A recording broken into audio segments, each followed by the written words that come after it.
Figured I'd start on some roof sheathing today. So I went and I screwed these pieces of 2x6 in underneath that rim board, so I have something to rest the sheathing on. So I'm not trying to fight with holding it, that steep roof pitch, and trying to get some screws or nails into it. Did that first, and then I started laying some sheathing up. And I didn't start with the very end piece because I know it's going to have to overhang the eave. I started with the second piece in. And I put 2 nails, one in each bottom corner, just to hold it until I got that whole bottom layer in place. That way I could look down the top edge of that bottom layer and make sure it was as straight as my eye could tell. You know what I mean? I know the bottom layer is the most important. The further up the roof you go, if you've got a little miscalculation in the bottom, a little unevenness, it'll amplify as it goes up. So you want your first layer to be as straight and as clean as you can possibly get it. So that's what I tried to do. So I'm gonna keep going with this. I'm gonna finish nailing all these in, double checking my 2 foot on center with my rafters. Make sure if I have to push and pull a rafter a little bit to make sure it's 2 foot on center, I get it there. And then put another layer on. I'm hoping to get 3 layers on this.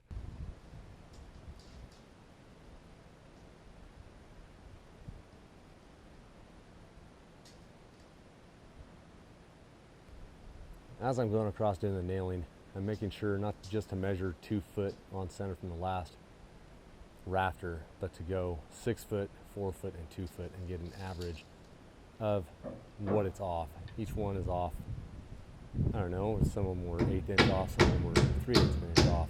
So you gotta push them and pull them just a little bit to get them right dead on 2 foot on center. That way when you do your next piece of sheathing, if that's where the end of it is, it's not going to fall short. So I don't like to just go 2 foot on center every time. I like to go back and measure each one 6'4" and 2 foot from those particular rafters going back. It just seems to make more sense to me to get an average and then move on from there.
I've got these clips for roof sheathing. It's a PSCL.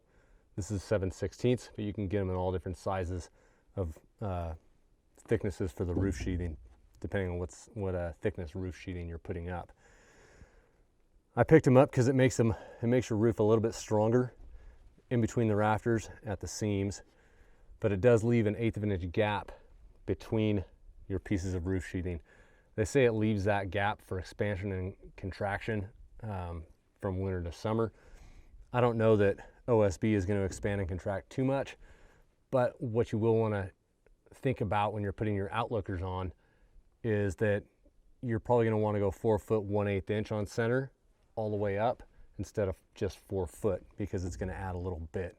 And over a long span, like my roof is 5 sheets thick, 5 sheets to the top, so it's going to add 5/8 inch. So that means an outlooker up there, it wouldn't catch that last board. It would be completely overlapped.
not too bad for a day. I got 18 sheets of OSB up there.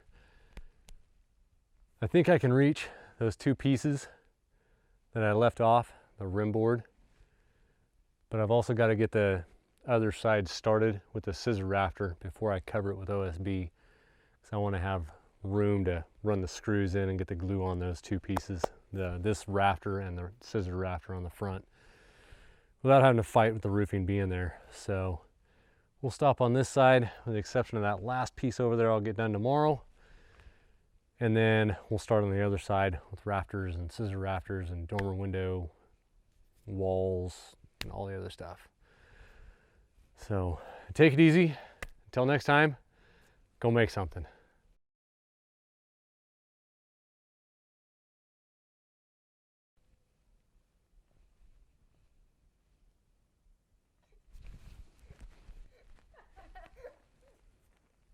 You guys are mean.